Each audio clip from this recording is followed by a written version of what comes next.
Hujan Bulan Juni, karya Sapardi Djoko Damono. Tak ada yang lebih tabah dari hujan bulan Juni. Dirahasiakan rintik rindunya kepada pohon berbunga itu.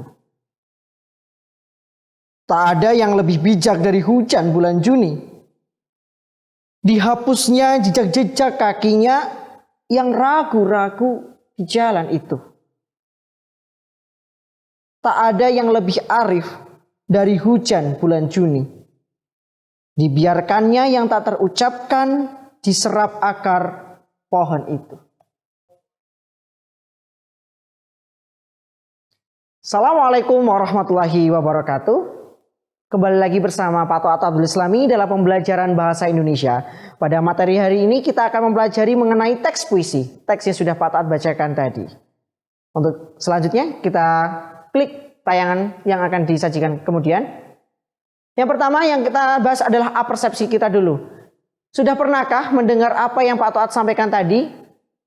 Itu tadi namanya adalah suatu puisi. Nah, untuk definisi dan jenis-jenisnya bisa ditayangkan selanjutnya. Untuk definisi dan jenis-jenisnya akan kita pelajari hari ini mengenai pertama pengertian dan atau hakikatnya, kemudian jenis-jenis puisi. Untuk jenis-jenis puisi ini sebenarnya banyak sekali, ada berdasarkan slide selanjutnya sebelumnya. Sebenarnya di awal kita sudah mengetahui bahwasanya jenis-jenis puisi itu ada yang namanya jenis puisi berdasarkan waktu. Ada puisi lama atau puisi baru. Kemudian ada selanjutnya puisi berdasarkan gagasan atau isi pengungkapan oleh penyair. Nanti ada yang namanya puisi naratif, puisi lirik atau puisi ode. Kemudian ada puisi yang berdasarkan makna, yakni ada makna denotatif yang disebut dengan puisi diafan. Kemudian ada puisi yang bersifat konotatif yang disebut dengan puisi prismatik. Namun yang akan kita pelajari hari ini cukup definisi puisi dan jenis-jenis puisi berdasarkan waktu, yakni puisi lama dan puisi baru. Untuk definisinya kita tayangkan selanjutnya. Oke, ada beberapa catatan yang perlu kita dapatkan dari yang namanya definisi puisi. Menurut Kamus Besar Bahasa Indonesia, puisi itu karangan yang terikat oleh banyak baris dalam tiap bait, kuplet, strofa, suku, karangan. Banyak kata dalam tiap baris, banyak suku kata tiap baris, rima dan irama. Biasanya juga ada matranya. Matra ya, bukan mantra ya. Di sini matra. Dalam puisi sebenarnya ini adalah sifat yang masih terikat. Jadi puisi ini menyadur dengan pengertian puisi secara pengertian puisi lama, bukan puisi baru. Beberapa catatan dalam tayangan selanjutnya. Nah, Bapak Pradopo mengungkapkan bahwa puisi itu merupakan emosi, imajinasi, pemikiran, ide, nada, irama, kesan panca indera, susunan kata-kata, kiasan, kepadatan dan perasaan yang pencampur baur. Jadi puisi itu adalah konten yang sangat padat, yang berisikan gagasan pengarang, yang biasanya ada nada, irama, sajak atau rima, yang isinya mengungkapkan apa yang diinginkan oleh penyair dalam mengungkapkan pengalaman atau gagasannya. Namun definisi ini tentu tidak akan memuaskan kita. Perkembangan puisi yang luar biasa ini saat ini menjadi penyebab betapa sulitnya kita menerima definisi. Jadi sebenarnya beberapa ahli mengatakan bahwa puisi itu sebenarnya memang secara gamblang memang tidak memiliki makna secara spesifik secara umum, karena beberapa ahli mengatakan yang berbeda-beda. Namun untuk hari ini kita cukup mengerti bahwa puisi itu ada dalam pengertian puisi yang lama ya. Jadi nanti ada sarana, kemudian ide, nada, rama, kesan, dan gagasan yang disampaikan oleh penyair. Intinya gitu. Ada irama, ada rima, ada nada, kemudian ada pesan. Dan ada yang ingin digagas oleh penyair. Selanjutnya, Rivartre 1978 halaman 1 mengungkapkan puisi itu selalu berkembang dari waktu ke waktu karena evolusi selera dan perubahan konsep keindahan. Nah, puisi ini selalu berubah-berubah anak-anakku yang aku cintai dan aku banggakan. Jadi puisi itu ada perubahan. Dulu ada yang namanya puisi-puisi lama itu kayak itu juga puisi. Itu disebut dengan mantra. Nah, kemudian langit kelap-kelip, bumi gonjang-ganjing, Gatot Kaca resoh waing, misal kayak gitu. Nah, itu juga dimasuk dengan mantra atau beberapa kalimat-kalimat ini disebut dengan puisi. Namun secara perkembangan zaman ada yang namanya puisi bebas yang tidak terikat, kemudian ada yang namanya puisi mutakhir, yaitu puisi-puisi yang notabene sifatnya tidak mengandung intonasi apapun, tidak mengandung struktur apapun. Namun di sini kita tidak perlu dibahas karena itu terlalu memang untuk materi perkuliahan ya, jadi belum sampai di situ.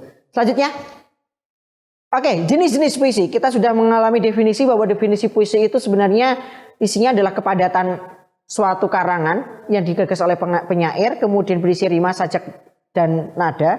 Dan selanjutnya kita akan membahas jenis-jenis puisi. Jenis-jenis puisi yang pertama berdasarkan waktu tadi, yang pertama ada puisi lama. Selanjutnya, nah puisi lama yang pertama yang akan kita bahas adalah gurindam. Gurindam, puisi yang terdiri atas dua baris berisi rima AA saja. Kedua barisnya merupakan isi, baris pertama merupakan sebab dan baris kedua merupakan akibat. Contohnya, barang siapa tidak memegang agama, sekali-kali tidak boleh dibilang nama. Nah, apa bedanya dengan kita ada beberapa perbedaan dengan nanti puisi yang selanjutnya.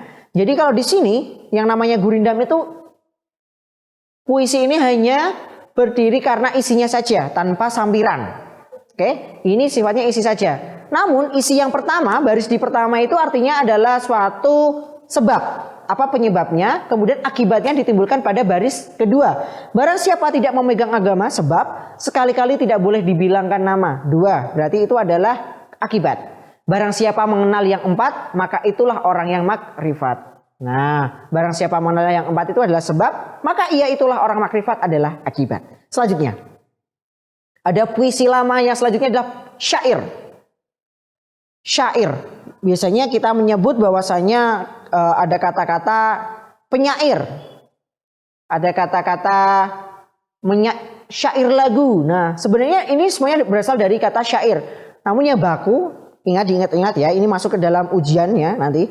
Syair itu sebenarnya bagus untuk orang-orang yang membuat syair itu disebut dengan pensyair, bukan penyair, karena SJ itu sifatnya konsonan klaster, jadi gugus konsonan ya, SJ.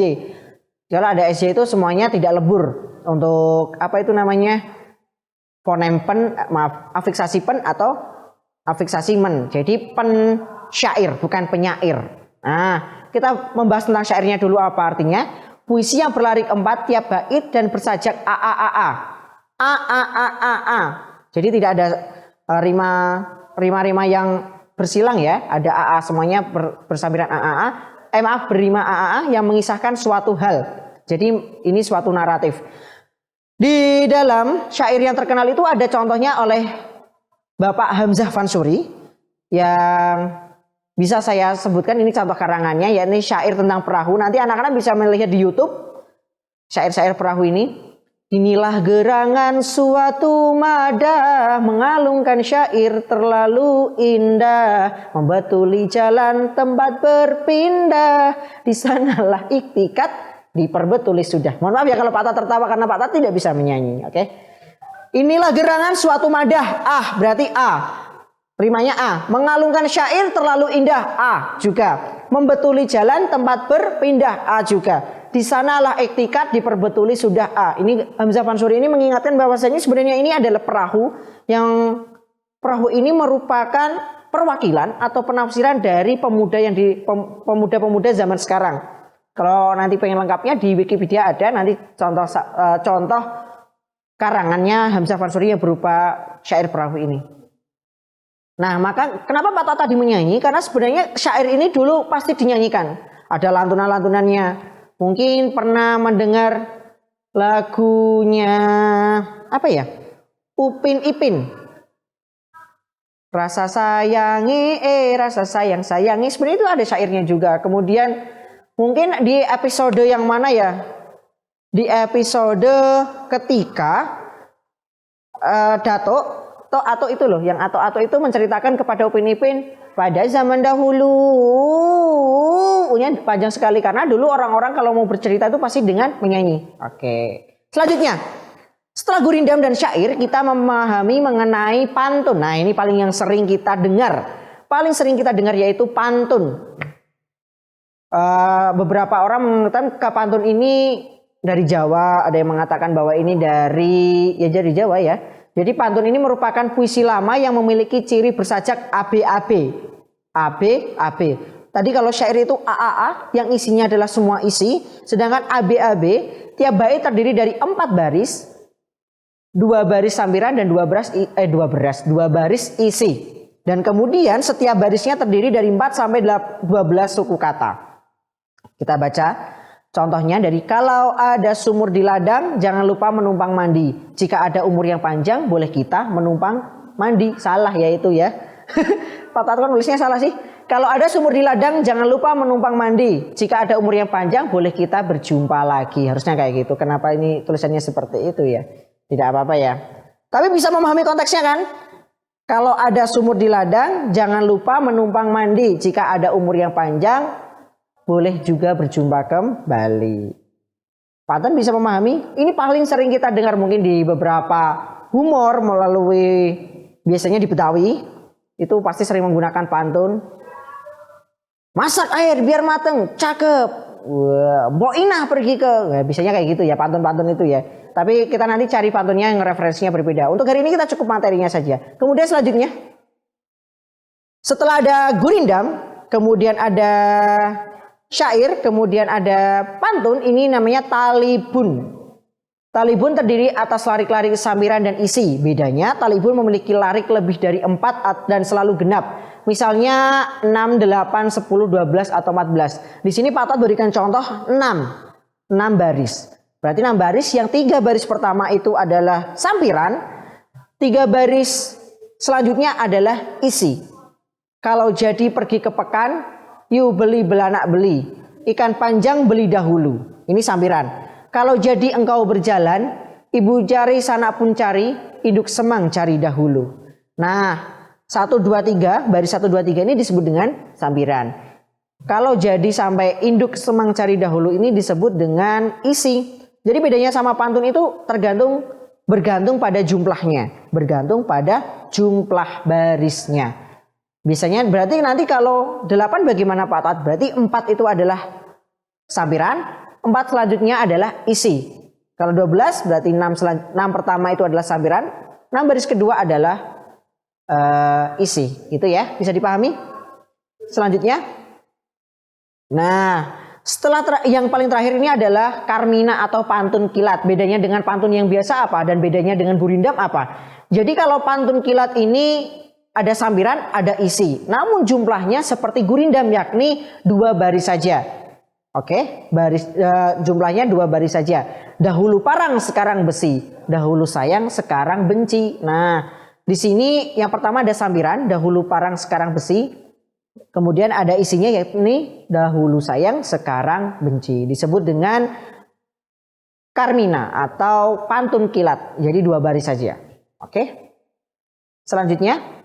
Nah, setelah kita mengenal dengan puisi lama itu pasti terikat.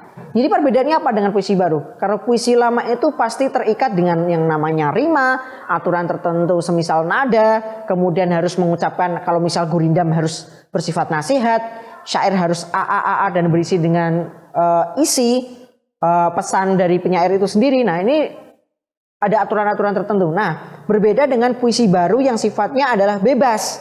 Jadi bebas. Jadi kalau namanya puisi baru itu bebas dan tidak tidak terkena aturan. Para penyair baru menulis puisi tanpa memedulikan ikatan-ikatan formal seperti puisi lama. Akan tetapi mengapa tulisannya atau hasil karyanya masih disebut sebagai puisi? Hal ini disebabkan oleh pemahaman bahwa bentuk-bentuk formal itu hanya merupakan sarana kepuitisan saja. Jadi dalam puisi baru sebenarnya rima, aturan-aturan itu hanya sebagai sarananya saja, bukan hakikat puisi. Pencair dapat menulis dan mengombinasikan sarana-sarana kepuitisan yang disukainya. Selanjutnya,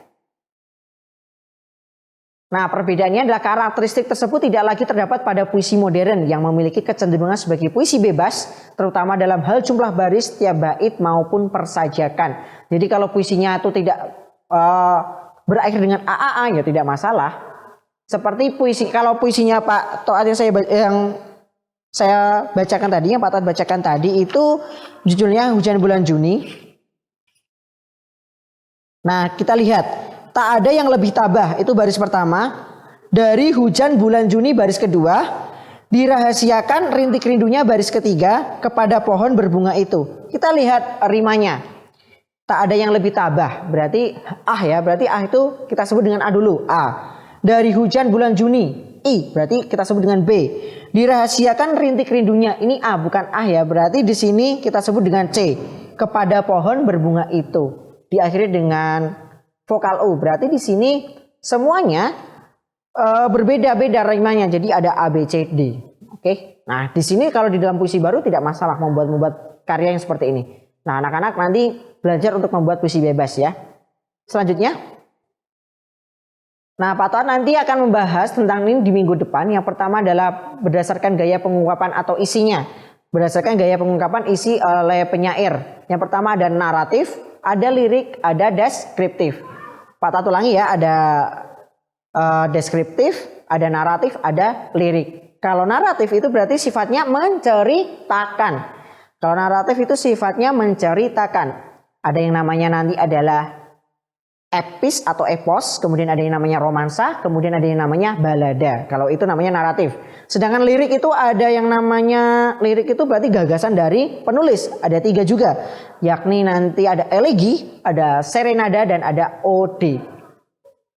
Kalau kata ulangnya ode-ode, ya enggak ya, ode itu aja. Kalau ode-ode itu makanan ya. Kemudian deskripsi. Kalau deskripsi itu jadi nanti ada 2. Deskripsi itu ada yakni ini menanggapi suatu hal. Deskripsi itu intinya puisi itu digunakan untuk menanggapi suatu hal atau permasalahan. Di sini ada 2 yakni nanti ada kritik atau sindiran nanti disebut dengan ironi. Kemudian ada sindiran yang disebut dengan satir. Nah, kalau ini nanti kita berikan contohnya di minggu depan saja. Selanjutnya. Terima kasih atas waktu yang telah diberikan. Kita sudah belajar mengenai jenis-jenis puisi, yakni puisi lama dan puisi baru. Yang puisi lama tadi ada buridam, karmina, syair, talibun, pantun, dan sudah 5 ya tadi. Kemudian ada puisi baru. Kalau puisi baru memang tidak ada jenis-jenisnya. Biasanya nanti kalau puisi baru itu jenis-jenisnya berdasarkan jumlah baris. Nanti ada sektet, ada apa yang namanya oktav kayak gitu, ada soneta kayak gitu. Nah, itu namanya puisi baru berdasarkan jumlah baris. Terima kasih atas waktu yang telah diberikan. Semoga materi yang Pak Toat sampaikan pada sore hari ini, pagi hari ini dapat bermanfaat bagi kita semuanya. Amin amin ya robbal alamin. Nasrul minallah wa fatun qarib. Fastabiqul khairat. Assalamualaikum warahmatullahi wabarakatuh.